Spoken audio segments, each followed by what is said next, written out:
4 of the Heritage Caravan Diaries. I'm standing here at Dagbema Palace and we just enjoyed some great cultural dance. We started off our day at Duko where we spent some time with a village, a small village of 1,000 people. We donated clothes to them. The Caravanites contributed over 2,000 Ghana cedis to the people there. Then we went to Paga to spend some time with the crocodiles and take some great pictures. Then we went to the Salaga slave market where we really got to appreciate the pain and suffering behind slavery. And we ended the entire day off by celebrating the rich culture of the people in Tamale. I can't wait to see you on day 5. Bye-bye.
As part of our activities in March, which we call it Heritage Month, we do travel across the country to promote local tourism. This year, and every year, Tamale is our home that we visit. We spent 2 nights in Tamale. We decided that as a family, we need to also generously donate to our people. So we informed our listeners and they donated some items to us. We chose Duko as our first place to do our donation. And we are here as a team. We're on our way to Paga. So we stopped over. We are almost 200 people here. And these people also contributed for us to be given to you. So we've come here to officially hand over the items to you and also introduce ourselves to you. That's the main reason why we are here this morning. I'm very grateful to receive you this morning. Yeah, I'm very grateful to receive you this morning. I heard about you people 3 days ago, that you will pay a visit to this my palace or my community. I was very happy to hear this news. Well, I wasn't expecting a crowd like this. I thought it's just going to be a handful crowd. So immediately I saw the vehicles moving in. I became very shocked about it because I wasn't expecting it. But although it's good to meet you people, as you have already said, that you have been going to the cities, but you have taken the trouble to come to the rural areas, which is the small areas whereby you can meet them and to know what is happening in the area communities, in their various communities. So once again, you are welcome. And I'll be very glad. I won't say much here. Would like to move outside to meet my people. That's the place that you send your messages to them, and whatever which you have got, we can deliver to you people. So thank you very much for calling on me this morning.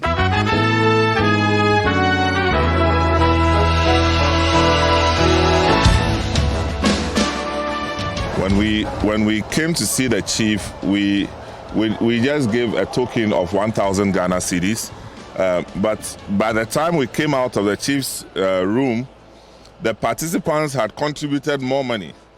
They contributed another 1,200. So we have a total of 1,600.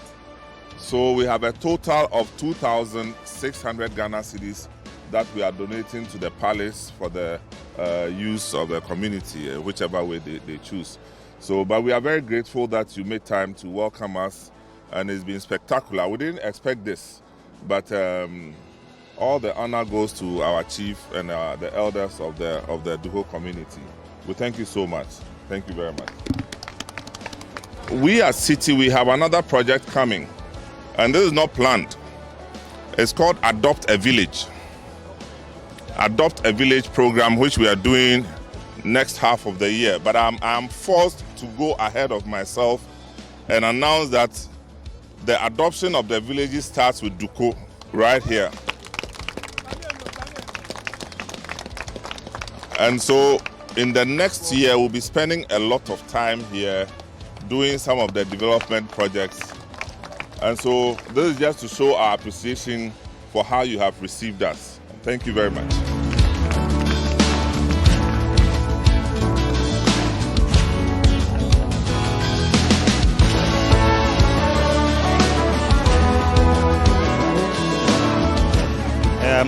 We actually appreciate what the City TV have donated to the community.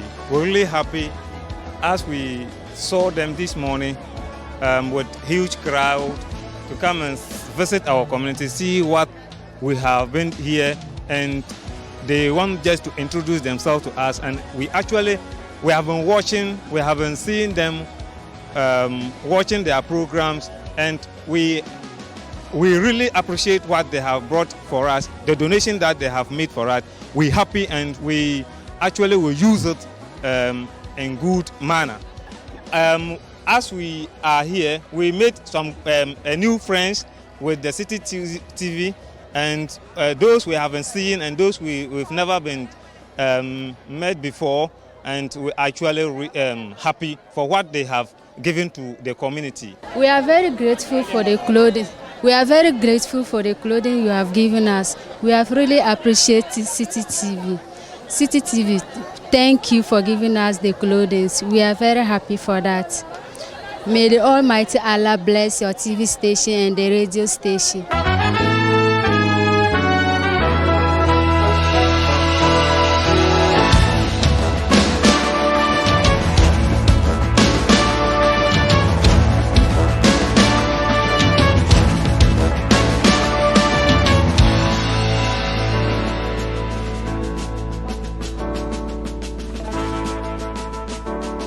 At Ghana Immigration Service, we basically screen whoever comes in and whoever goes out of the country.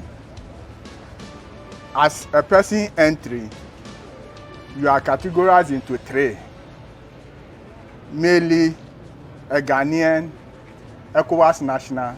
If you are not a Ghanaian and ECOWAS national, you are known as other nationals. So these are the three categories of people we screen at our entry point over here.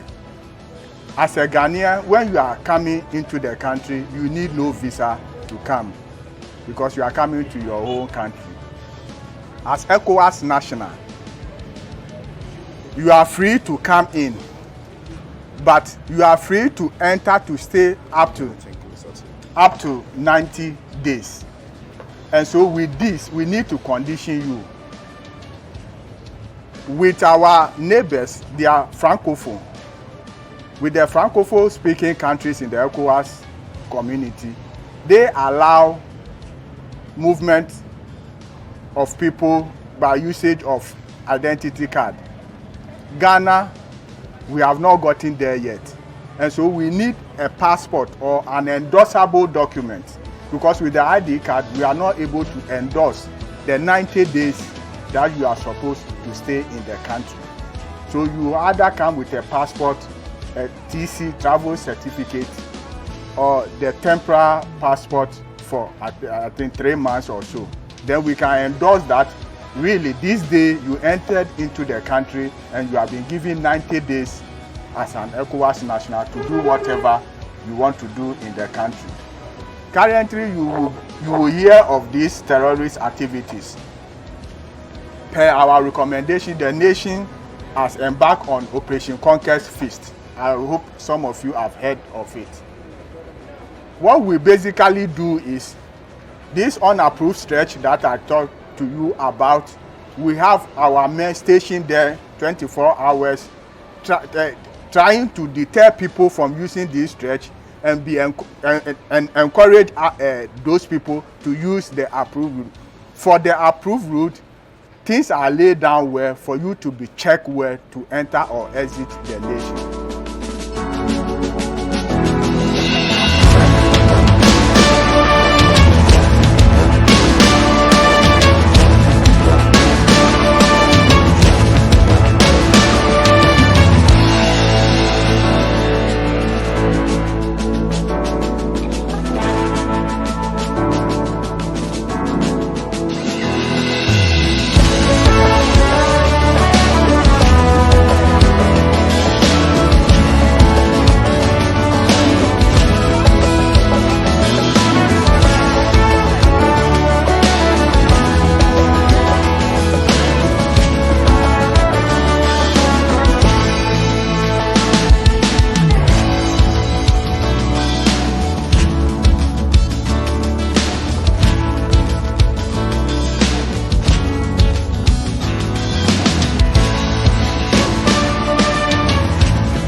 All know that crocodile is one of the wild animals in the world, but Paga here they are not. The reason is that they saved the life of the founder of this town, who was a hunter.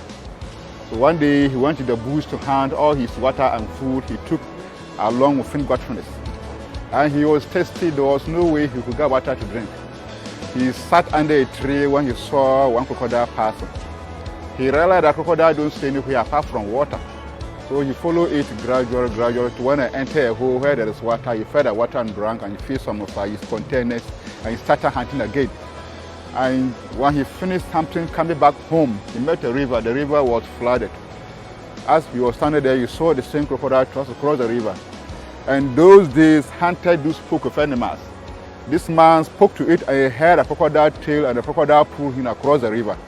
When he came back home, he narrated all what has happened to his family members, and they decided to consult the soothsayer. And the soothsayer confirmed that he shouldn't attempt to kill any crocodile because the crocodile saved his life. And it happened that this man had a quarrel with his family members back at Burkina Faso, a village called Kampala, and he decided to look for a place to settle. He started from Burkina Faso, walked towards here. When he gets here, he says, "Ayi Pagayo." In our language, it means my eye lie this place. This is where his eye lie, this is where he settled. When he settled here for a few years later, he was hunting around. He met a small water line. He saw two crocodiles lying in this water. It came to his mind that back at Burkina Faso, Kampala, there are crocodiles, not in Paga here. So he quickly went to the soothsayer again. And the soothsayer confirmed that the crocodile that saved his life for the past years come to stay with him. So he shouldn't make an attempt to kill any crocodile. He should rather protect them. From there, he vowed not to take a meat of it or killing it. From there, we also follow that tradition up to now. When they die, we bury them like the way we bury ourselves. And every year they have been reproducing. That is why there are not many in Paga here. When they are above to lay their eggs, they come to our houses where we dump the refuse or the chief palace. When you go there, you see a huge sand is lying there. Yeah, they dig under of them or the size of the river bank. Sometimes they do come to our home where we dump the rubbish, the boiler, they dig under of them and lay their eggs. And the normal start to lay their eggs January and the hatch April. We also believe that the total number of people who stay in Paga here represent the total number of crocodiles, meaning each crocodile represents human soul. So this is the brief history about Paga Crocodile Pond.